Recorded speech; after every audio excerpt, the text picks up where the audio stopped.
Sir నమస్కారం sir. నమస్తే.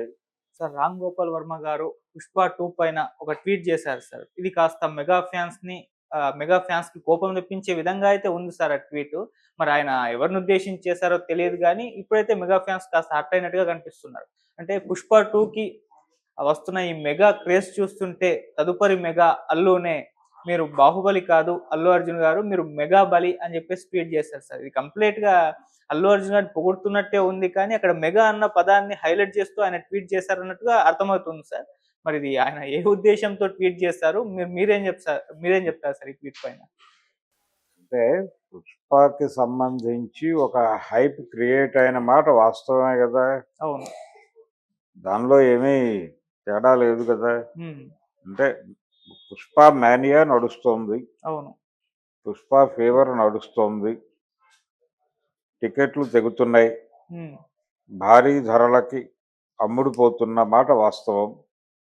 కాబట్టి ఈ వాతావరణంలో ఈ వాతావరణం ప్రతి ఒక్కరిని కొంచెం రెచ్చగొడుతోంది. హ్మ్. రెచ్చగొట్టడం అంటే ప్రేరేపిస్తోంది. ఏదో ఒకటి మాట్లాడేలాగా ప్రేరేపిస్తోంది. అందులో భాగంగానే ఆయన కూడా రియాక్ట్ అయ్యాడు. అంటే అసలు ఇది సాధ్యమా? ఈ లెవెల్‌లో ప్రమోషన్ కావచ్చు, ఏదైనా కావచ్చు. అయితే ఇలాంటి ఫీవర్ క్రియేట్ చేయటం, ఈ మేనియా క్రియేట్ చేయటం అనేది సాధ్యమా అంటే సాధ్యమే. గతంలో కూడా కొన్ని సందర్భాలున్నాయి. చాలా వ్యూహాత్మకంగా ఇలాంటి రచనలు జరుగుతాయి. హ్మ్. అలా జరిగి పెద్ద సక్సెస్‌లు సాధించిన సినిమాలు ఉన్నాయి. ఓవర్ ఎక్స్‌పెక్టేషన్స్ దెబ్బతిని ఢమాల్మన్నటువంటి సినిమాలు కూడా ఉన్నాయి. కానీ ప్రస్తుతం కనిపిస్తున్నటువంటి దీనిలో చూస్తే అంటే అల్లు అరవింద్ గారు నేను వారం క్రితం సినిమా చూశాను. 'మగధీర' టైంలో నా ముఖంలో కనిపించిన వెలుగు ఈ సినిమా చూసొచ్చాక కనిపించిందని తన వైఫ్ తనతో చెప్పినట్టుగా అరవింద్ గారు చెప్పాడు. అవును. అంటే 'మగధీర' లెవెల్‌లో ఉంది సినిమా అనేది ఆయన చెప్పకనే చెప్పాడు. అంటే తన ఎక్స్‌పీరియన్స్ అది. అరవింద్ గారి ఎక్స్‌పీరియన్స్ ఆయన చెప్పుకున్నాడు. సో, వర్మ గారు సినిమా చూసుండడే. హ్మ్. సినిమా చూడలేదు గానీ బయట జరుగుతున్నటువంటి వాతావరణం, హడావిడి, టికెట్లు, రేట్లు, అలాగే అరవింద్ మాటలు కాదు గానీ అల్లు అర్జున్ మాట్లాడుతున్నటువంటి పద్ధతి, ఈ టోటల్ ప్రమోషనల్ ఈవెంట్స్ ప్రతి దానిలోనూ తను కొంత డిఫరెంట్‌గానే మాట్లాడుతున్నాడు. అలాగే ఈ ఫ్యాన్స్‌ని ఆయన ఆర్మీ అని పిలవటాలు ఇవన్నీ, అవును.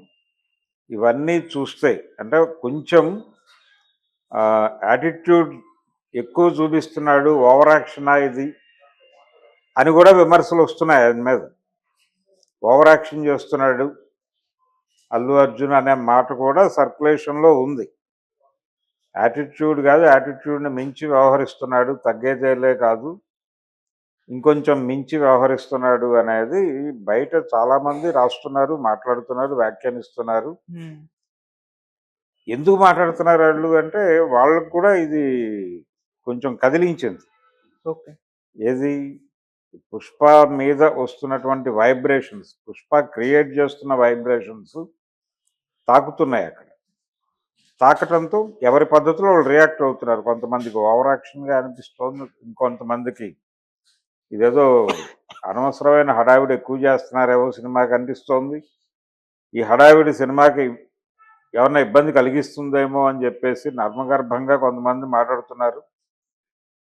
వర్మ గారు తన పద్ధతిలో ఆయన ఏది మాట్లాడినా ఇప్పుడు పరిస్థితి ఎలా జారైందంటే ఏం మాట్లాడినా బిట్వీన్ ది లైన్స్ వెళ్తున్నారు.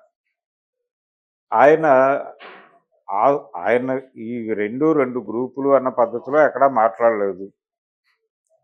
అల్లు అర్జున్ని ఆయన స్టిల్ చిరంజీవి మేనల్లుడుగానే చూస్తున్నాడు.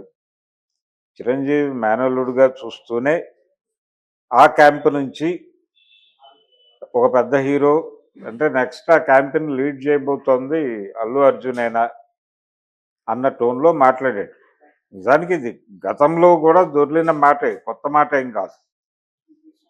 ఇంతకు ముందు కూడా అంటే ఆరెంజ్ ఇవి ఇబ్బంది ఉమ్, పెట్టి అల్లు అర్జున్ సినిమాలు నడుస్తున్న రోజుల్లో కూడా ఈ మాట దొర్లింది. అయితే వర్మ నుంచి దొరలేదు. వేరే రకరకాల వ్యక్తుల నుంచి నడిచింది చర్చ. ఓకే. బహుశా ఆ సందర్భంగానే కొంచెం మెగా అభిమానులు అల్లు అర్జున్ పట్ల కొంచెం చిరాకు ప్రదర్శించటం కూడా ఆ టైం నుంచే మొదలైనట్టుంది. ఇప్పుడు మళ్ళీ వీళ్ళందరూ వర్మ గారి ట్వీట్ మీద రియాక్ట్ అయ్యే ప్రయత్నాలు చేస్తున్నారు. ఇది ఆయన మాట్లాడిన మాటలో తప్పేం లేదు. ఆ 2 కుటుంబాలు కలిసే ఉన్నాయి స్టిల్ ఇప్పటికీ. ఆ ఫ్యామిలీస్ నుంచి వస్తున్న హీరోల్లో ఒక కొత్త ప్రభంజనాన్ని క్రియేట్ చేయబోతున్నాడు అనే ఉద్దేశంతో అల్లు అర్జున్‌ని అభినందించాడు అంతే ఆయన. ఉమ్, అభినందించాడు గానీ అక్కడేదో చీలికలు తేవాలి, పేలికలు చేయాలి, లేకపోతే అదొక కాన్స్పిరసీ థియరీ అవేవి ఉన్నాయని నేనైతే అనుకోవడం లేదు. ఆయనకు తెలుసు. ఉమ్, ఇలాంటి కాన్స్పిరసీ థియరీలు ఎన్ని చేసినా అక్కడ అరవింద్ గారు ఉన్నాడక్కడ. ఉమ్, ఆయన హ్యాండిల్ చేయగలడు అనేది వర్మ గారికి తెలియంది కాదు. వర్మ గారి ప్రొడ్యూసర్ కూడా వర్మ గారి ప్రొడ్యూసర్ కూడా అరవింద్ గారు. ఓకే. అరవింద్ గారి బ్యానర్‌లో కూడా ఈయన ఒక సినిమా చేసున్నాడు గతంలో ఉమ్, హిందీలో. కాబట్టి అరవింద్ గారికి వర్మ తెలియకపోవడం లేదు. వర్మ గారికి అరవింద్ గారు తెలియంది లేదు. సో, ఆ కాంటెక్స్ట్‌లో చిరంజీవితో సినిమాయే వర్కౌట్ అవ్వలేదు ఆయనకి. మొదలై ఒక పాట తీసి ఆగిపోయారు ఆళ్ళు. దత్తు గారి బ్యానర్‌లో. చూడాలని ఉంది అనుకుంటా. హ్మ్. చూడాలని ఉంది. ఆ టైంలో. ఉమ్, అది వర్కౌట్ అవ్వలేదు. ఇక తర్వాత కాంబినేషన్‌తో ఎవరు సినిమా చేసే ప్రయత్నము చేయలేదు. అది ఆగిపోయింది. ఉమ్, రీజన్స్ రకరకాలుగా చెప్తారు. వీళ్ళు కూడా ఇద్దరు చిరంజీవి గారు ఎక్కడ మాట్లాడలేదు కానీ వర్మ గారు ఒక చోట అది తన మిస్టేకే అన్నట్టుగానే ఆయన మాట్లాడాడు. అది అయిపోయిన చరిత్ర. ఇప్పుడు ఆయన కొత్తగా ఈ ఏరియాలో ఏదో చెయ్యాలి అని అనుకోవట్లేదు. ఆయనకి ఈ పిక్చర్ మీద పూర్తి అవగాహన ఉంది. వ్యక్తుల మీద అవగాహనలు ఉన్నాయి. ఆ అవగాహనలతోనే మాట్లాడాడు ఆయన. మాట్లాడి గిల్లే పద్ధతిలో చూస్తున్నారు దీన్ని. ఇక్కడ మెగా అని వాడటం వెనకాల వాళ్ళని గిల్లుతున్నాడు ఈయన అని. అదే. ఉమ్, ఆ గిల్లటంగా చూడాలా వద్దా అనేది వేరే ఇది. ఉమ్, ఆయన క్లియర్‌గా గిల్లాడే అనుకుందాం పోనీ. గిల్లి వాళ్ళకు కూడా చెప్తున్నాడు అనుకుందాం. ఉమ్, ప్రస్తుతం ఈ కాంపౌండ్ నుంచి వస్తున్న హీరోల్లో ఒక ప్రభంజనం క్రియేట్ చేయబోతున్నటువంటి హీరో డెఫినెట్‌గా అల్లు అర్జునే. ఉమ్, ఈ ప్రభంజనాలను రిపీట్ చేస్తున్నటువంటి హీరో కూడా అల్లు అర్జునే. ఓకే. అలవైకుంఠపురం అనేది ఇండస్ట్రీ రికార్డ్ అనుకుంటే, ఉమ్, పుష్ప అనేది హిందీ మార్కెట్‌లో మంచి రెవెన్యూ సాధించిన సినిమా అనుకుంటే, దాని తర్వాత వస్తున్నటువంటి సినిమాగా ఇది ప్రస్తుతం రిలీజ్ కాకుండానే క్రియేట్ చేస్తున్నటువంటి 1000 కోట్ల పైన అమ్ముడుపోవటం థియేట్రికల్‌గా అన్ని లాంగ్వేజెస్ కలిపి. 1000 కోట్ల పైన అమ్ముడుపోయినప్పుడు 1500 కోట్లు ఈజీగా వచ్చేస్తుంది. విత్ ఇంట్రెస్ట్ రావాలి కాబట్టి ఆ ప్లానింగ్ ఉంటుంది కాబట్టి. ఓకే. ఈ లెవెల్ మార్కెట్ క్రియేట్ చేసినటువంటి సినిమా. ఈ లెవెల్‌లో ప్రమోట్ అయినటువంటి సినిమా కాబట్టి ఇది ఖచ్చితంగా ఒక ప్రభంజనం. ఆ ప్రభంజనాన్ని ఆశీర్వదించాడు ఆయన. ఓకే.